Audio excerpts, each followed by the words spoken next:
They told me an execution at dawn is a mercy. No one who has knelt on the cold stone of the Vale courtyard would ever call it that. The whole pack had come to watch me die. I could feel their eyes, hundreds of them, pressing against my skin like the first frost of winter. And at the front, where my mate should have stood to defend me, Dorian stood to condemn me. "Selene of Vale," he said, and his voice did not shake.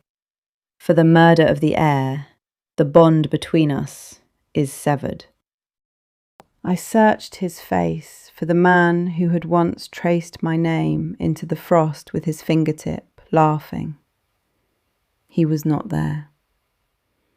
In his place stood the Alpha, cold, carved from the same stone as the courtyard.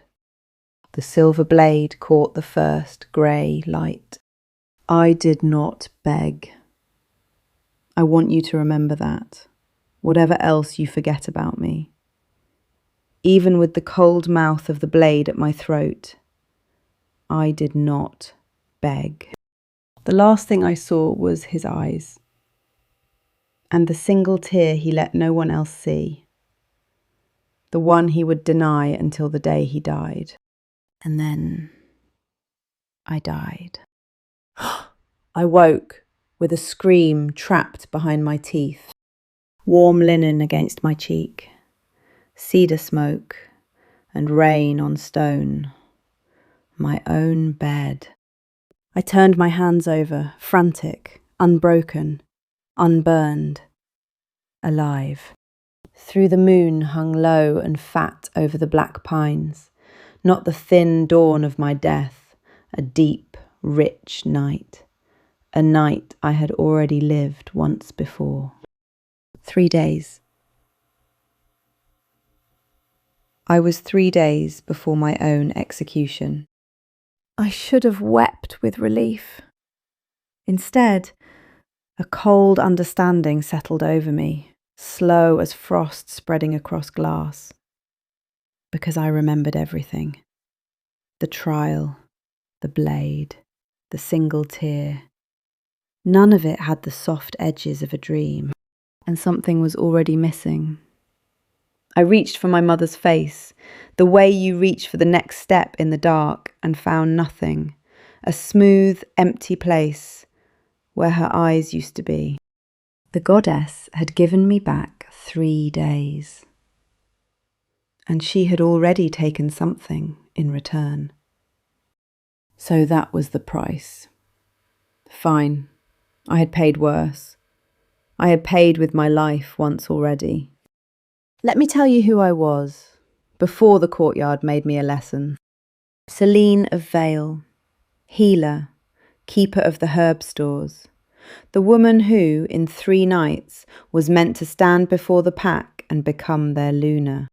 And Dorian was the kind of man other packs used to frighten their children into obedience. The Alpha of the North, feared from the river to the ice.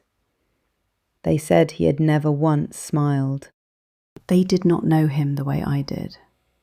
They did not know he came to my stores at night, when no one could see, and sat on the floor like a boy while I worked, just to be near me. That he told me once, in a voice rough with something he could not name, that I was the only warm thing left in his life. If you have ever loved someone the whole world was afraid of, someone gentle with you and only you, then stay with me tonight. You already know how that kind of love can save you, and how it can cut you to the bone. Because I had loved him. That was the part I could not undo, no matter how many times the moon turned. Even kneeling on that stone, some traitor part of me had still felt the pull of him in my chest. Like a second heartbeat the blade could not quite cut. And that was the cruelty of it. He had not been forced to condemn me. He chose the law over me. He looked at the evidence at his feet and believed I could murder a child. That was the wound beneath all the others. Not that I died, that he let me. But grief is a luxury, and I had only 3 days. So I did what I had always done. I thought like a healer instead of a heartbroken woman. What is the wound, and what is the cause? The wound was my death. The cause was a murder I did not commit. Little Bram, 6 years old, all elbows and questions, found cold in his bed on the morning of my joining. They found my herbs in his room, a vial in my stores, and a pack hungry for someone to blame. In 3 nights, that child would die again, and again they would lay his small body at my feet and call me a monster. Not this time. This time I knew the night. This time I would stand between that boy and whatever came for him in the dark. My hands drifted to the locket at my throat, old silver warm from my skin. The one Dorian gave me the night he asked me to be his. I had never once opened it. He had asked me not to. Not until the joining, he'd said. And there had been something almost like fear in his eyes. Then you'll understand everything, who you are, why I chose you. The joining never came, and I had died without ever knowing what was inside. My thumb found the clasp now, and stopped. No, not yet. Some stubborn, aching part of me still wanted to earn that answer, the way he meant me to. By morning I was in the herb stores, hands busy, ears open. And here was the strange gift of it. The pack moved around me exactly as it had the first time. Every word, every footstep. A memory playing twice. I knew the captain would argue with Dorian about the border patrol at midday. I knew the kitchens would burn the morning bread. I knew, down to the hour, the shape of these last 3 days. So when the scarred guard, Cale, the quiet one, the one no one ever quite trusted, stopped in my doorway and said the thing he was never supposed to say, I was ready for it. "You're different today," he said, low, careful. "You move through this hall like you've already watched it burn." I did not stop grinding. "I don't know what you mean." He stepped inside, closed the door, and then, so quietly I almost lost it under the sound of my own pestle. The last time the moon turned back for someone, it cost them the thing they loved most. Be careful what you spend, healer. I went cold all the way through. He knew. He knew the moon had turned, which meant the impossible thing that happened to me had happened to someone else too. I was not the only one in this pack who remembered dying. And if someone else remembered the life I had already lived, then the hand that built my execution had 3 days to build it all over again. Only this time, they knew I was awake, and they knew I was watching. 2 days. That was all the moon had bought me, and I meant to spend every hour of it the way a healer spends her last clean water, carefully, and on the wound that matters most. A healer learns to read a body the way a tracker reads snow, so I read the pack instead. Who moved where? Who was missing the morning they found Bram cold? Whose hands carried the faint, sweet rot of nightshade under the smell of soap? The first time, grief had blinded me. I had wept through the very days that could have saved me. This time, I kept my eyes dry and my ears open, and I let the pack show me its secrets. And one came quickly.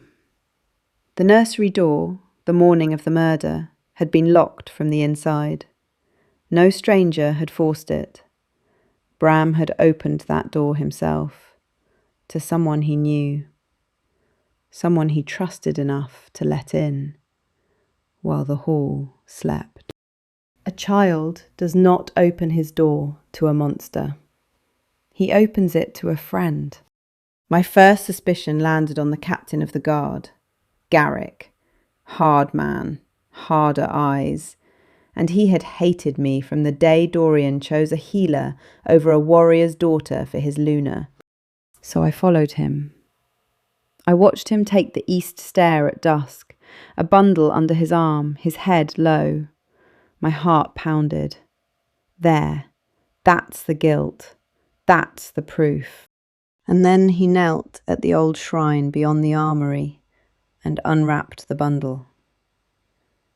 A child's carved wooden wolf and a fistful of winter asters. Garrick, stone-faced Garrick, had been Bram's swordmaster. He was grieving a death that had not happened yet, in the only way a soldier knows how.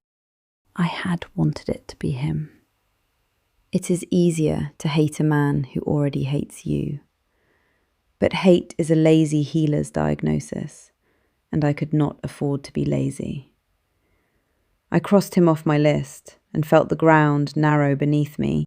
Dorian found me that night in the east corridor where the torches burn low. I had braced for many things. I had not braced for him.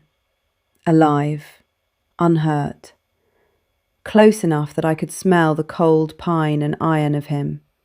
My whole body forgot, for one cruel breath, that this was the man who would one day sever me in front of the world.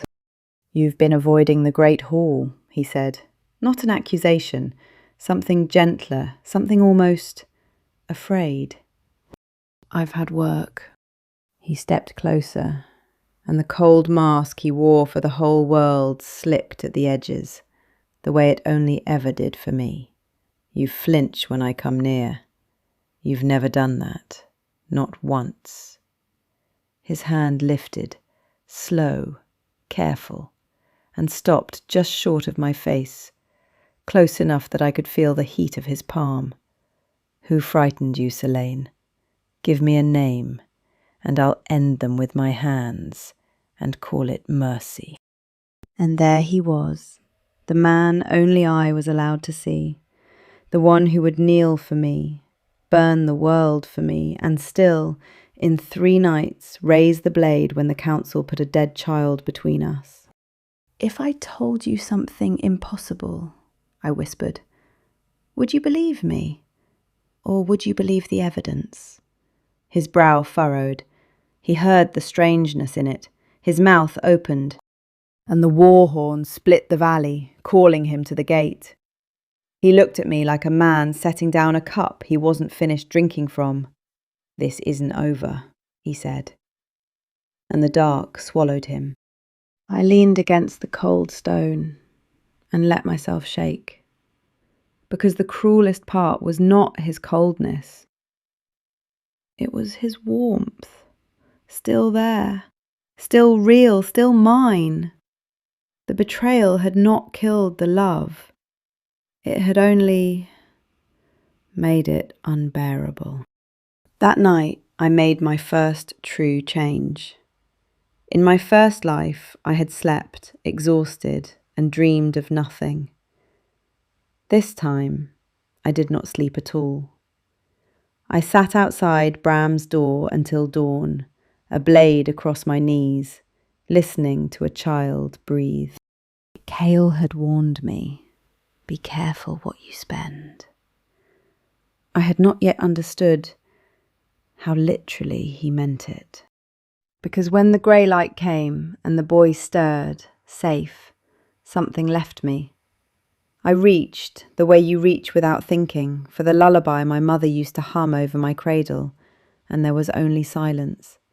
The tune was gone, not faded, erased, as if she had never sung at all, as if I had never been small enough to be sung to.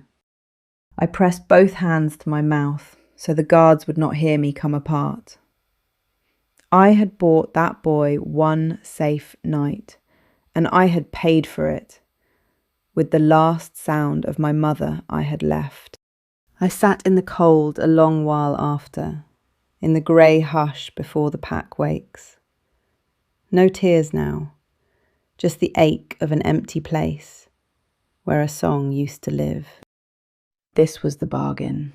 Every life I changed, the moon would take a memory in return. It would spend me, piece by piece, until I had saved everyone and remembered no one. Fine. Then let it. I had died once as a woman who remembered everything and saved no one. I would rather be the other kind. By the second morning, the pack felt the wrongness in the air, the way animals go still before a storm they cannot yet see. And I found it. The nightshade, ajar in my own stores, moved a thumb's width from where it always sat. I never misplace my poisons. A careless healer is a dead one. Someone had taken from it, and only 3 souls held a key to that room. Dorian, Garrick, already grieving, already cleared, and the woman who had taught me every herb I knew, who had set my first broken bone, who had held me the night my mother died, and promised I would never be alone. Mela. I told myself it could not be her. I told myself the way you tell yourself a wound isn't deep, right up until the blood reaches your hand. And Cale found me again at dusk, paler than before, his scarred jaw tight. The other one who came back, he said, low. They've stopped being careful. They've moved the boy's death up. Whatever you mean to do, healer, do it faster. Moved it up, which meant the child I had bled a memory to protect would not die in 3 nights, but tomorrow. And the only person in this pack with the key, the knowledge, and the love to walk into a sleeping boy's room unquestioned had once braided my hair and called me daughter. Tomorrow became tonight, the moment Cale spoke. I did not have 3 days anymore. I had until the moon reached its height, and it was already climbing. I could not accuse Mela, not on a moved jar and a locked door. In this pack, a healer's word against an elder's was a confession waiting to be written. So I did the only thing left. I went looking for proof, in the one place no one would think to let me look. Her rooms. Her door was unlocked. She had never once imagined I would suspect her, and that trust sat in my chest like a stone. I had loved this woman. I still did. That is the thing no one tells you about betrayal. It does not end the love. It just gives it somewhere terrible to live. Beneath a loose board, wrapped in oilcloth, I found them. A second vial of nightshade, ground fine, a child's sleeping draught, and a letter, not in her hand, but addressed to her, sealed with a crest I knew from my nightmares, the crest of Ashvale, the royal line, the bloodline that had been hunted to ash a generation ago. And as I read, the floor fell out of the world. Mela had not killed Bram for gold or for spite. She had killed him, would kill him, to clear the path, because the boy was not the last heir of the North. I was, stolen as an infant from a burning hall, hidden in a healer's cottage, raised to grind herbs and never look up. Mela had not saved me the night my mother died. She had taken me. And she had spent 20 years deciding whether to crown me or bury me.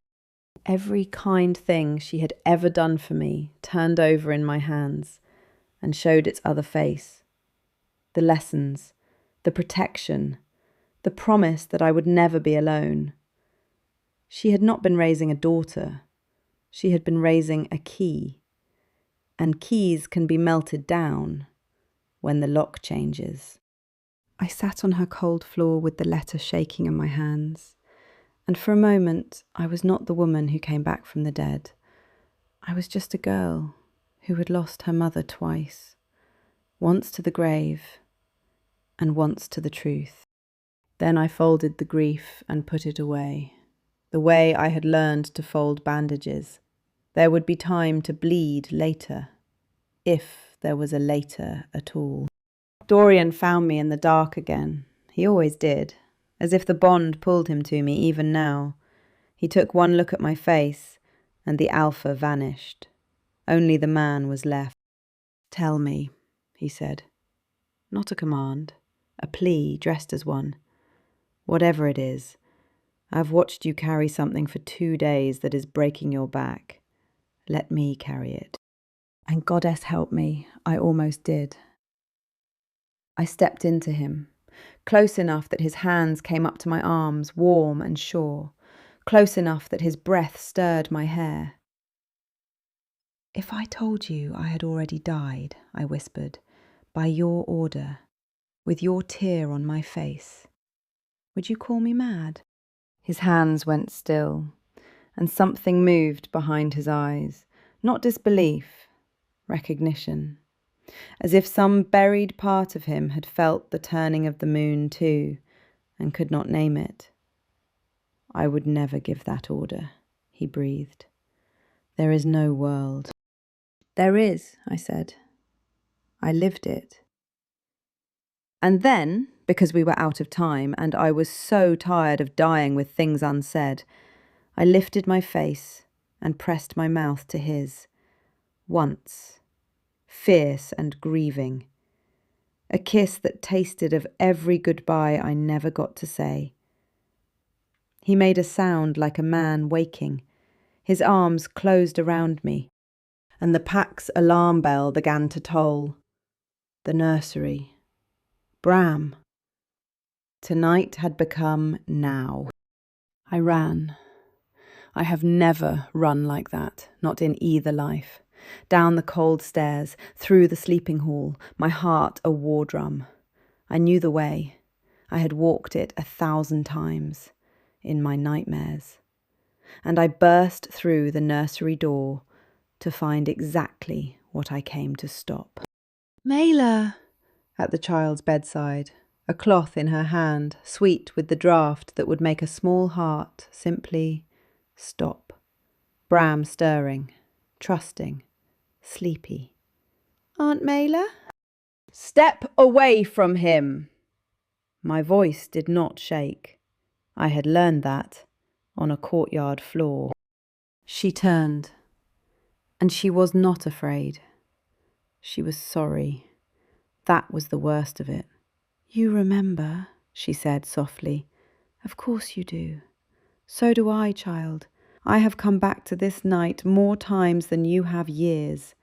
I have tried to find a path where you live, and the boy lives, and the old blood doesn't wake."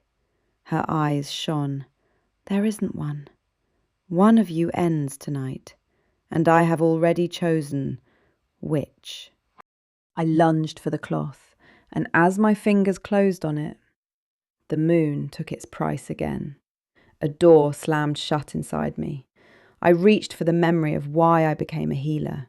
The first life I ever saved. The moment I knew what I was for, and found only fog. Gone. I was holding a child's life in my hands, and I could no longer remember why it mattered to me. I had to choose to save him, on faith alone. So I did. I tore the cloth away and put my own body between Mela and the boy, and in that breath, the door filled with torchlight and faces. The pack, the council, Garrick, and at the front, Dorian. They saw the nightshade on the floor. They saw the sleeping draught in my hand, where I had wrenched it. They saw the healer, standing over the air, in the dark. And Mela, weeping, perfect, ruined Mela, raised one trembling finger pointed it at me, and said the words that had killed me once already. Selene, what have you done? Selene, what have you done? The same 5 words, the same trembling finger, the same hungry silence in the pack, waiting for someone to tell them who to hate. And I understood, standing there with a child's breath warm against my back, that this was the moment. Not the courtyard. Here. This was where my first life had truly been decided. In a doorway. In the dark. Before I ever knew there was a fight to win. I had simply never been awake for it before. So this time, I did not flinch. No, I said. Quiet. Clear. A word that carried to the back of the hall. This time you will look at what is actually in front of you, not what you have been told to see. I held up the cloth. Smell it. Sweet root and nightshade, ground for a sleeping heart. I am a healer. You have all drunk my teas. If I had wanted this child dead, would I have done it standing in a lit doorway with the whole pack 3 breaths behind me? Or would I have done it the way it was meant to be done? Quietly, with my name nowhere near it, and a healer left to hang for the crime. The pack stirred. Doubt is a small flame, but it catches. I saw Garrick's eyes narrow, the swordmaster doing the math no one else dared. And Mela felt the floor shift under her. She's clever, she said, soft and sorrowful, playing the grieving elder to the last. She was always clever. Dorian, my alpha, don't let her words turn you, the way her face once did. It was a perfect strike. It reminded the whole pack of the thing they had whispered for months, that the cold alpha had gone soft for a herb girl. In my first life, that single sentence was the one that turned his face to stone. But this time I had something I did not have before. This time my hand was already at my throat, at the locket, the one he told me not to open, until the joining. The one that would make me understand everything. You told me to wait, I said to Dorian, and for the first time my voice broke. Not with fear, with love. You said I'd understand on our joining night. We never got one. So I am opening it now, in front of all of them, and whatever falls out, let it fall. And I broke the clasp I had never dared touch. Inside was not a portrait. It was a strip of cloth, old and rust dark, and woven through it a single thread of gold, bearing the crest of Ashvale, the same crest from Mela's letter, and folded behind it, in Dorian's own jagged hand, 3 words. I know. Stay. He had known. From the beginning. Dorian had known what I was, the stolen heir, the hunted bloodline, and instead of using me, instead of fearing me, he had chosen me. He had been guarding the truth against my heart in a locket, waiting for the night he could lay the whole world at my feet and say, I chose you knowing.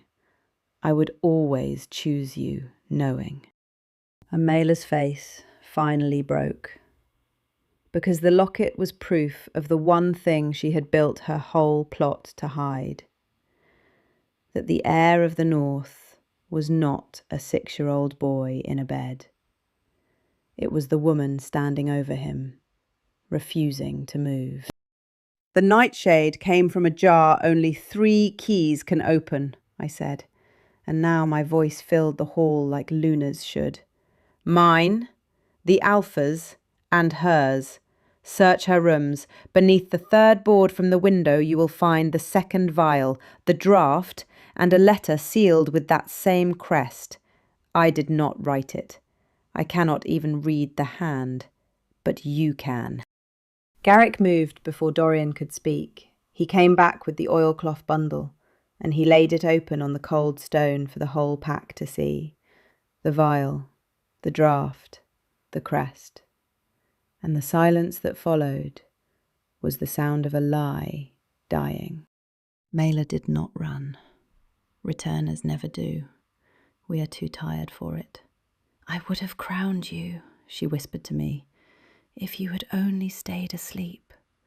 All you had to do was not remember." "I know," I said, and I found, to my surprise, that under the anger there was only grief. "That is the difference between us, Mela. You came back again and again to protect a throne. I came back to protect a child. Take her." And they did. Then the hall emptied of everything but him.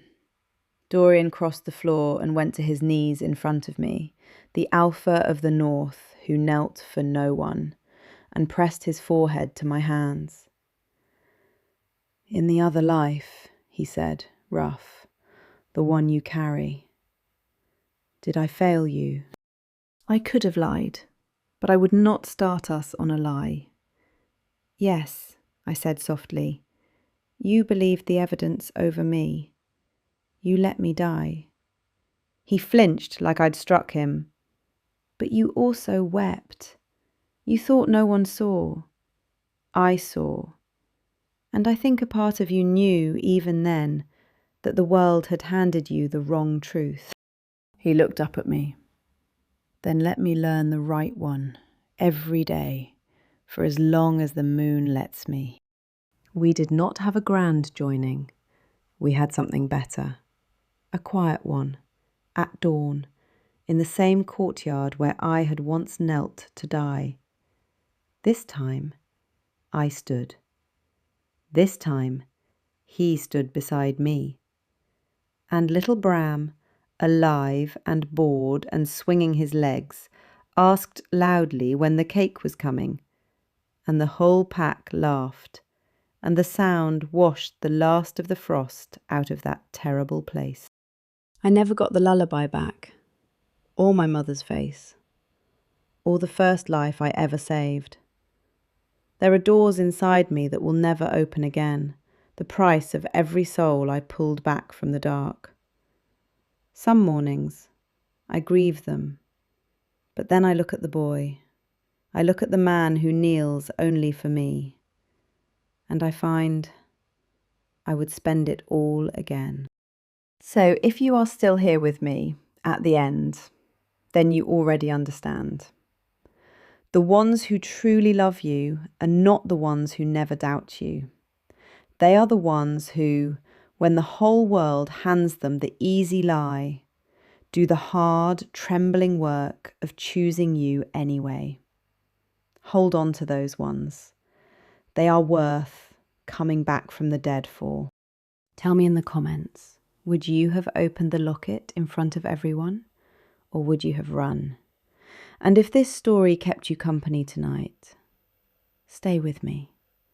There is always another moon, and always another secret it is hiding. Sleep well. I'll be here when you wake.